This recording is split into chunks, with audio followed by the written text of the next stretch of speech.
Assalamualaikum warahmatullahi wabarakatuh. Halo Sobat Misteri Sunyi Mencekam. Semoga Anda terus setia bersama kami, channel yang setiap hari selalu menyuguhkan cerita-cerita misteri menarik. Kesempatan kali ini kami sudah menyiapkan sebuah kisah misteri yang berjudul Dimensi Lain Gunung Lawu. Awal cerita, malam itu Hasan dan Romi bertemu di sebuah tongkrongan tempat mereka ngopi di daerah Klaten, Jawa Tengah. Di situ mereka membahas rencana pendakian yang beberapa hari sebelumnya sudah mereka rencanakan. Oh ya, mereka berdua ini bisa dibilang masih pemula dalam hal pendakian, tapi mereka tahu apa yang harus dilakukan dan disiapkan ketika berada di sebuah gunung. Setelah cukup membahas rencana pendakian yang akan dilakukan 2 hari ke depan, mereka pulang dari tongkrongannya itu. Keesokan harinya, Hasan coba menghubungi beberapa temannya untuk diajak mendaki ke Gunung Lawu. Tapi tidak ada satupun dari temannya Hasan yang mau ikut serta. Hal yang sama juga dilakukan oleh Romi. Dia mengajak beberapa temannya untuk ikut, tapi hasilnya sama. Tidak ada satupun dari temannya Romi yang mau ikut serta. Akhirnya daripada ribet mengajak orang yang tidak mau, mereka sepakat untuk berangkat ke Gunung Lawu berdua saja. Nah, singkat cerita tibalah hari Selasa, yaitu hari pemberangkatan. Mereka berdua berkumpul di rumah Hasan. Dan pagi itu mereka berangkat dengan mengendarai motor. Setelah menempuh kurang lebih 1,5 jam perjalanan, sampailah mereka daerah Karanganyar di rumah kakaknya Hasan. Jadi Hasan ini punya kakak perempuan yang sudah menikah dan sekarang tinggal di Karanganyar. Di situ mereka istirahat dulu untuk makan dan belanja logistik.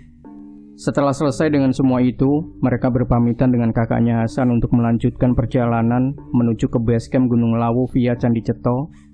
Oh ya, baru pertama kalinya mereka ke Gunung Lawu dan langsung melewati jalur Candi Ceto. Kenapa tidak memilih jalur via Cemoro Sewu atau Cemoro Kandang? Kan jalur itu yang lebih banyak dilalui pendaki dan rame. Karena letak basecamp Gunung Lawu via Candi Ceto ini jaraknya tidak jauh dari tempat tinggal kakaknya Hasan, hanya kurang lebih 45 menit dari rumah kakaknya tinggal. Selain itu, tujuan mereka juga agar nanti setelah naik gunung, mereka bisa menginap di rumah kakaknya Hasan untuk istirahat. Di sisi lain, mereka berdua juga tidak begitu mempercayai tentang hal-hal mistis, karena bagi mereka adalah niat. Setelah menempuh kurang lebih 45 menit perjalanan, sampailah mereka di basecamp Ceto. Sesampai di situ, terlihat pendaki sangatlah sepi, hanya ada beberapa saja, itu pun pendaki yang sudah turun. Tanpa menghiraukan semua itu, mereka bergegas mengurus izin pendakian dan sesekali menyapa orang-orang yang ada di basecamp waktu itu. Mas, di atas rame nggak? Rame mas, di atas masih banyak yang belum turun, jawab salah satu pendaki yang sudah turun.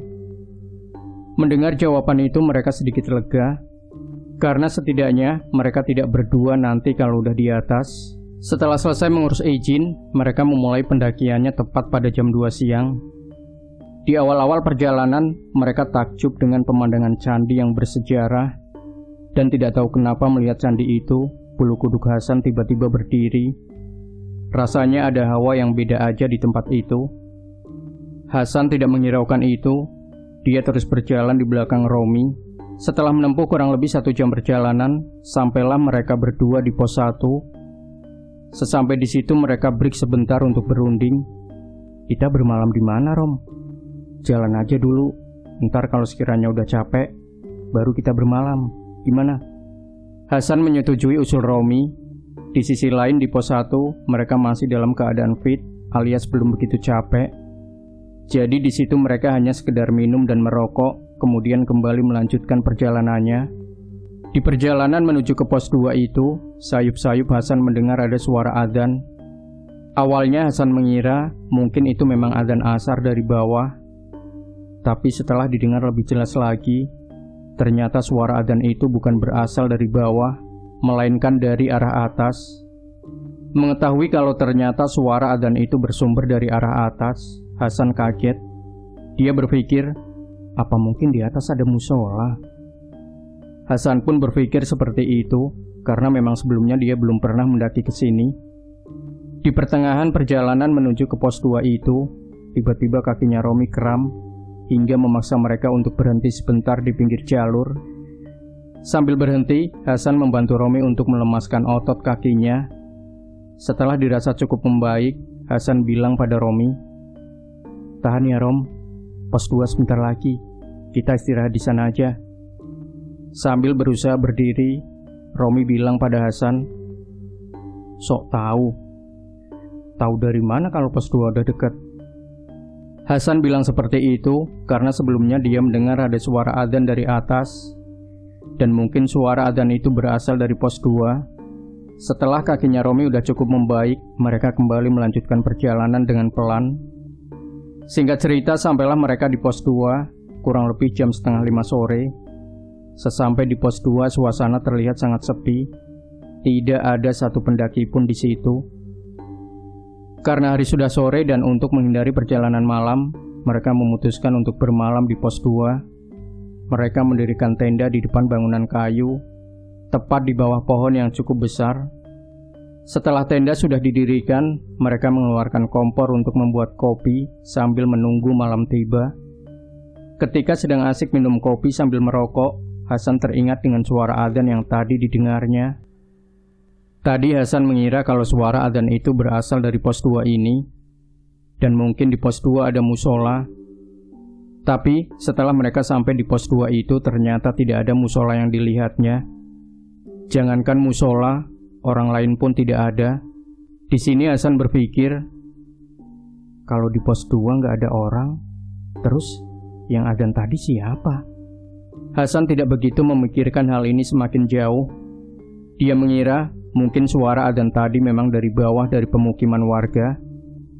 Ketika sedang memikirkan hal itu, tiba-tiba sayup-sayup suara adzan itu terdengar lagi dari arah atas. Mendengar itu Hasan bilang pada Romi, "Rom, diem dulu. Dengar suara adzan gak?" Mendengar itu Romi diam dan coba mendengarkan apa yang dikatakan Hasan. Tapi Romi sama sekali tidak mendengar ada suara adzan. Yang dia dengar hanya suara angin yang berhembus di hutan. Suara angin kali San? Mana mungkin suara adzan kedengaran sampai ke sini? Jawab Romi pada Hasan. Ketika sedang membahas soal itu dari atas, terlihat ada satu orang yang sedang turun. Tanpa berhenti di pos 2, orang itu bilang ke mereka berdua, "Mas, jangan camp di sini, kesannya nggak sopan." Ucap pendaki itu sambil terus berjalan turun. Mendengar ucapan dari orang tadi, mereka berdua berpikir, apa maksud perkataan orang itu? Kenapa mereka tidak boleh camp di pos 2? Hasan sedikit takut mendengar perkataan orang tadi, hingga dia mengajak Romi untuk meninggalkan pos 2. Tapi Romi menegaskan pada Hasan, "Nggak apa-apa San, tenang aja. Yang penting niatnya kita kesini nggak ada niatan jelek." Tidak lama setelah itu ada 2 orang lagi dari arah atas yang sedang turun. Sesampai 2 orang itu di pos 2, mereka menyapa Hasan dan Romi. "Mau naik apa mau turun Mas?" "Kami mau naik Mas," jawab Hasan. "Wah, kebetulan. Mumpung ada temennya, kita ikut bermalam di sini ya." "Monggo, silakan." Dengan senang hati Hasan dan Romi mempersilahkan 2 pendaki itu untuk ikut bermalam di pos 2. Lalu Hasan bertanya pada 2 pendaki itu, "Satu orang tadi temennya juga ya?" "Satu orang yang mana?" "Tadi ada 1 orang yang jalan turun." "Oh, bukan Mas. Dari atas kita cuma berdua. Di atas sepi banget, makanya kami mau turun aja." Hasan dan Romi kemudian membantu 2 pendaki itu untuk mendirikan tenda. Sambil mendirikan tenda, mereka ngobrol, mulai dari berkenalan hingga bertanya tempat tinggal.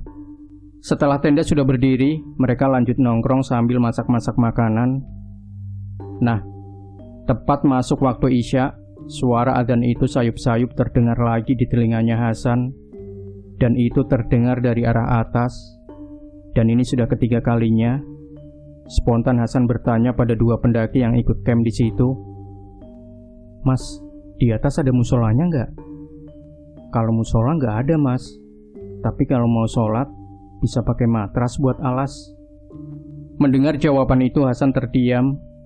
Sebenarnya dia sudah berpikir kalau suara adzan yang didengarnya sejak tadi itu adalah gaib. Tapi Hasan berusaha untuk tidak berpikir ke sana. Dia menganggap mungkin itu memang suara adzan dari bawah yang suaranya memantul hingga terdengar seperti di atas. Karena malam semakin larut dan udara juga semakin dingin, mereka memutuskan untuk istirahat ke dalam tendanya masing-masing. Nah, malam itu, ketika sedang tidur, tiba-tiba Hasan merasa antara mimpi dan nyata.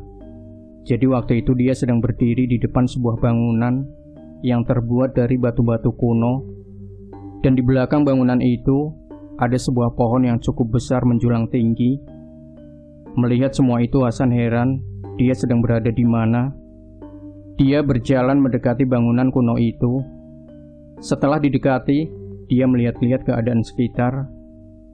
Dan seketika itu Hasan ingat sesuatu, bahwa tempat dia berdiri itu tempat di mana dia ngecamp di pos 2. Hasan semakin mendekat ke bangunan kuno itu.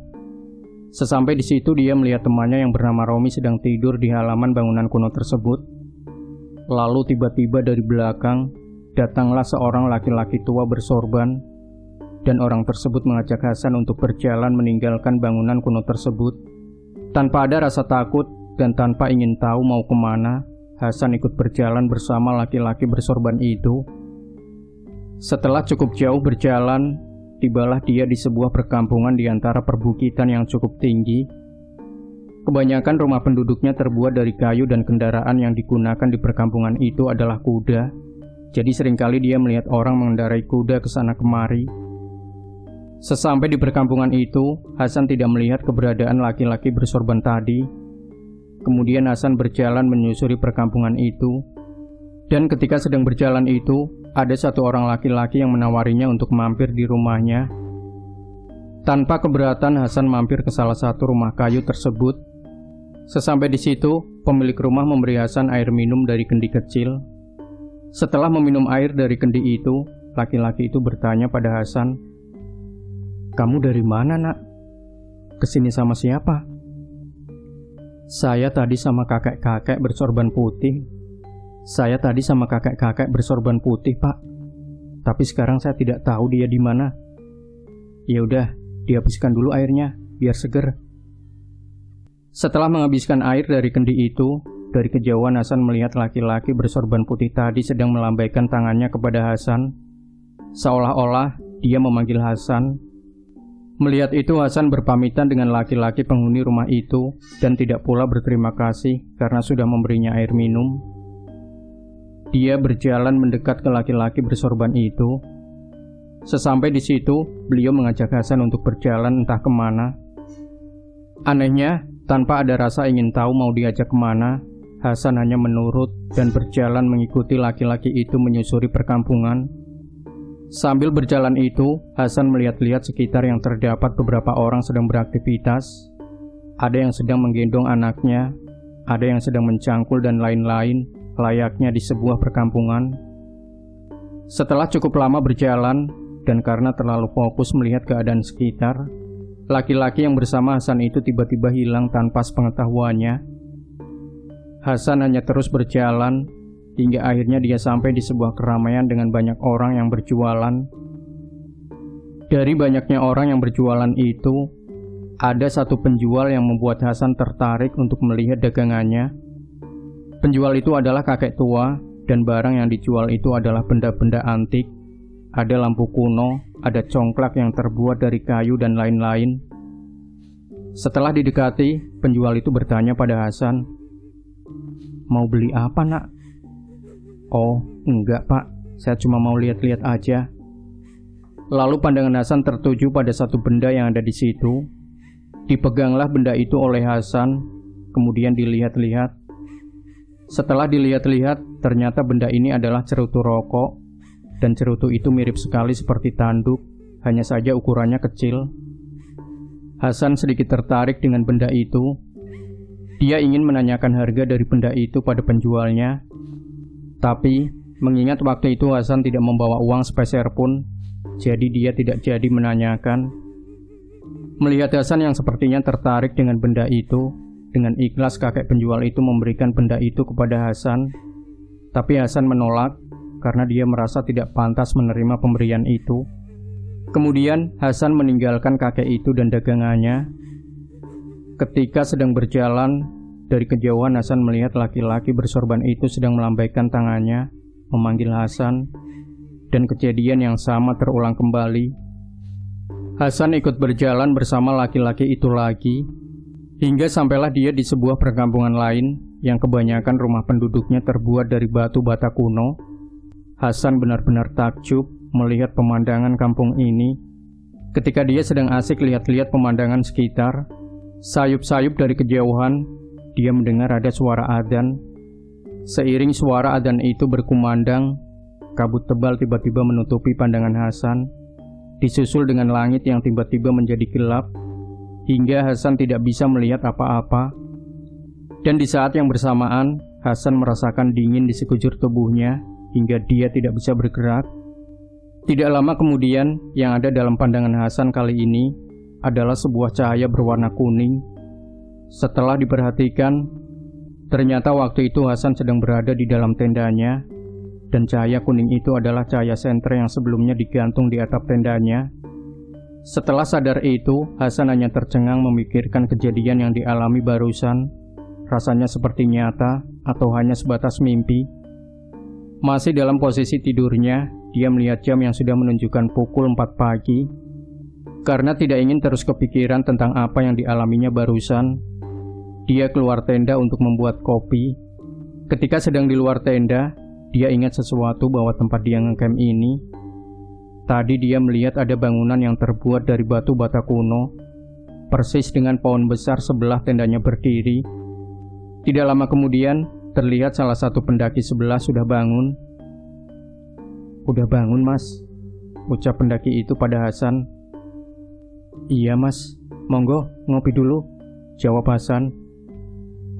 Satu pendaki itu ikut bergabung dengan Hasan untuk membuat kopi. Dan singkat cerita, pagi pun tiba. Sekitar jam 5:30 pagi, Romi dan satu pendaki lain bangun. Setelah mereka bangun, mereka masak untuk sarapan. Setelah selesai dengan semua itu, dua pendaki itu pamit untuk melanjutkan perjalanan turun. Hasan dan Romi pun berkemas untuk melanjutkan perjalanan naik. Ketika akan berjalan meninggalkan pos 2, Hasan teringat lagi tentang kejadian yang semalam dialaminya, dan Hasan menganggapnya itu hanyalah mimpi. Perjalanan kembali dilanjutkan sekitar pukul 7 pagi. Pos demi pos mereka lewati, hingga sampailah mereka di area yang dinamakan Bulak Peperangan. Sesampai di Bulak Peperangan, Hasan tersentak, karena sepertinya dia sudah pernah berada di sini sebelumnya. Hasan yang sudah melupakan tentang mimpinya semalam, sesampai di Bulak Peperangan dia teringat lagi bahwa ini adalah sebuah perkampungan dengan rumah kayu. Tapi yang terlihat sekarang, tempat ini hanya berupa tanah kosong. Ketika sedang berjalan melewati area itu, di pertengahan dia ingat bahwa di titik ini dia ditawari laki-laki untuk mampir dan memberinya air minum. Melihat Hasan yang sepertinya gelisah, Romi bertanya, "San, kamu kenapa? Kok kelihatan bingung gitu?" Gak apa-apa, Rom. Keren aja tempat ini," jawab Hasan yang tidak ingin mengatakan apa yang dirasakan itu kepada Romi. Singkat cerita, sampailah mereka di Kupakan Menjangan sekitar pukul 4 sore. Sesampai di situ terlihat sangat sepi, tidak ada satu pendaki pun yang ngecamp. Di situ mereka istirahat sambil merokok. Mereka berunding mau bermalam di sini atau gimana. Melihat waktu itu di Kupakan Menjangan sangat sepi, Hasan memberi saran untuk berjalan lagi menuju ke Hargodalem dan bermalam di sana.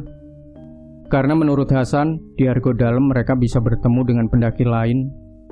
Mendengar saran dari Hasan, Romi bilang, "Kamu tahu dari mana kalau di Hargodalem rame?" "Ya, feeling aja sih." Hasan memberi saran seperti itu karena sebelumnya dalam mimpinya itu, di sana adalah sebuah perkampungan.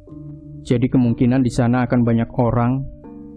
Mengingat hari masih sore, akhirnya mereka memutuskan untuk lanjut berjalan lagi menuju ke Hargodalem sebelum gelap. Di perjalanan menuju ke Hargodalem itu, tepatnya di area Pasar Dieng, Hasan teringat lagi bahwa di dalam pandangan sebelumnya, tempat ini ramai oleh penjual, dan di tempat ini Hasan sempat ditawari cerutu oleh orang tua penjual benda antik. Melihat semua kejadian ini, Hasan yakin kalau yang dilihat sebelumnya itu bukan mimpi, tapi entah apa karena itu semua menggambarkan tempat yang sama. Singkat cerita, sampailah mereka di Hargo Dalem, tepat masuk waktu maghrib. Mereka segera mencari tempat untuk mendirikan tendanya, karena malam itu mereka akan bermalam di Hargo Dalem. Dan malam itu di Hargo Dalem lumayan ramai oleh pendaki lain, karena pendaki yang naik via Cemoro Sewu dan Cemoro Kandang semua bisa bertemu di situ. Malam itu, di tenda Hasan coba menceritakan tentang apa yang dialaminya itu kepada Romi. Bahwasanya selama dia berjalan hingga sampai di Hargo Dalem ini, dia sudah melihat gambarannya, tapi dari dimensi yang beda. Mendengar itu, Romi antara percaya dan tidak, karena itu sangat tidak masuk di akal. Jangankan Romi, Hasan sendiri yang mengalaminya pun antara percaya dan tidak. Tapi mau tidak percaya bagaimana itu, semua benar terjadi, bahwa apa yang dilihat Hasan itu menggambarkan tempat yang sama, hanya saja beda suasana.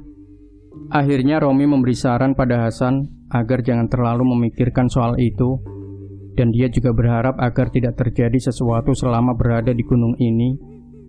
Malam itu mereka tidur dengan nyenyak, dan singkat cerita keesokan harinya, sekitar jam 5 pagi, mereka bangun untuk melanjutkan perjalanan menuju ke puncak Gunung Lawu. Sesampai di puncak, mereka sangat senang dengan pemandangan yang dilihatnya. Setelah puas di puncak, mereka kembali turun ke Hargo Dalem. Nah, di perjalanan turun dari atas, Hasan bisa melihat Hargo Dalem, dan dia flashback lagi kalau itu sama persis dengan perkampungan yang terakhir dilihatnya, yaitu perkampungan yang kebanyakan bangunannya terbuat dari batu bata kuno. Di sini Hasan semakin yakin lagi kalau yang dilihat sebelumnya itu memang bukan mimpi, dan dari sini juga Hasan percaya bahwa Gunung Lawu memang menyimpan kisah misteri tersendiri. Singkat cerita, sampailah mereka kembali di Hargo Dalem. Setelah istirahat sebentar, mereka berkemas dan akan melanjutkan perjalanan turun siang itu juga. Di perjalanan turun, sesekali mereka bersimpangan dengan pendaki yang akan naik dan tidak lupa untuk bertutur sapa dengan mereka. Sesampainya kembali di base camp, mereka istirahat sebentar, kemudian lanjut berjalan pulang ke rumah kakaknya Hasan di Karanganyar untuk bermalam lagi di sana. Baru keesokan harinya, mereka kembali pulang ke Klaten. Demikian Sobat Misteri Sunyi Mencekam, jangan lupa berikan komentar Anda, like, share video ini, subscribe channel Sunyi Mencekam, dan kembali nantikan cerita-cerita misteri terbaru dari kami. Wassalamualaikum warahmatullahi wabarakatuh.